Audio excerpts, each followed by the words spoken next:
భగవంతుని స్మరణ.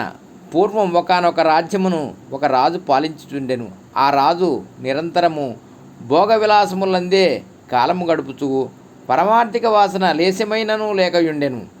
ఒకనాడు ఆ రాజ్యములోనికి తపస్సంపన్నుడైన ఒక సాధు పుంగవుడు ప్రవేశించెను. వారి ఆధ్యాత్మిక ప్రబోధములను ఆలకించి జనులు పరమానందమును బడయుచుండిరి. కొలది కాలములోనే ఆ సాధు మహాత్ముని యొక్క కీర్తి ప్రతిష్ట రాజుగారి చెవిలో పడెను. మరునాడు రాజు ఆ సాధువును రాజసభకు ఆహ్వానించి తన పక్కనే గల ఒక ఉన్నతాసనమున కూర్చుండబెట్టెను. అనంతరం సాధువు అచట గల మంత్రులతో, సేవానాయకులతో, రాజభటులతో ముచ్చటించుచుండెను గాని రాజు వైపు కన్నెత్తి కూడా చూడలేదు. ఎంతసేపటికి తనను పలకరించకపోవుటచే రాజు అవమానంతో కృంగిపోసాగెను. అతనిలో ఆగ్రహము వెల్లుబకసాగెను.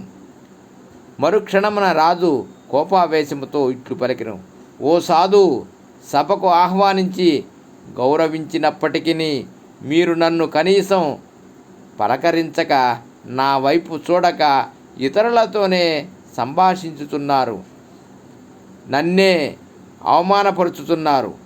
మీకు కఠిన దండనను విధించబోవుచున్నాను.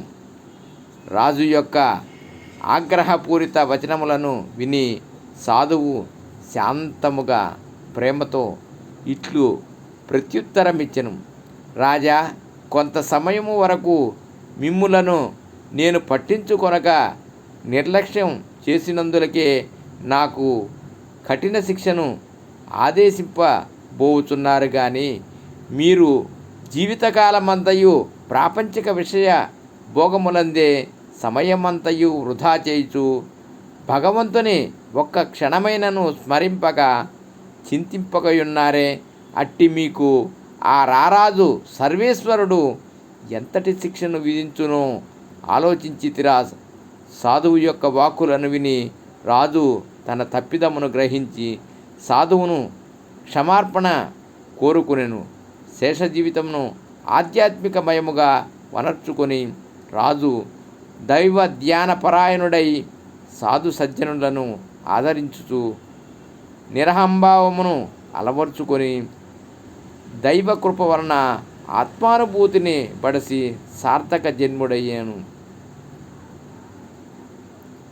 నీతి.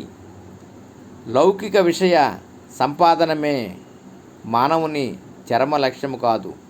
భగవంతుని గురించి ధ్యానాదులను సలిపి ఆత్మసాక్షాత్కారమును, స్వరూపానుభూతిని బడయుటయే మనుజుని పరమధ్యేయము.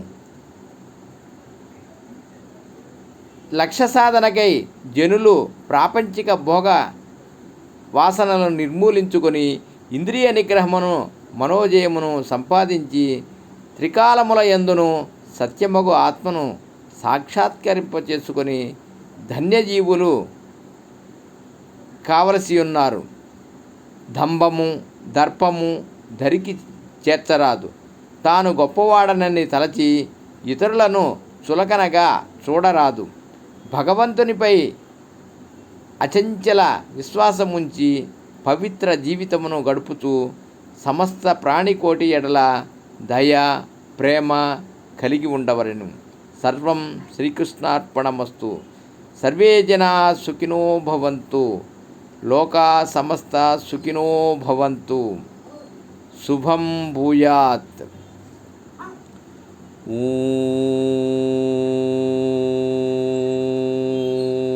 ఓం శాంతి శాంతి శాంతి.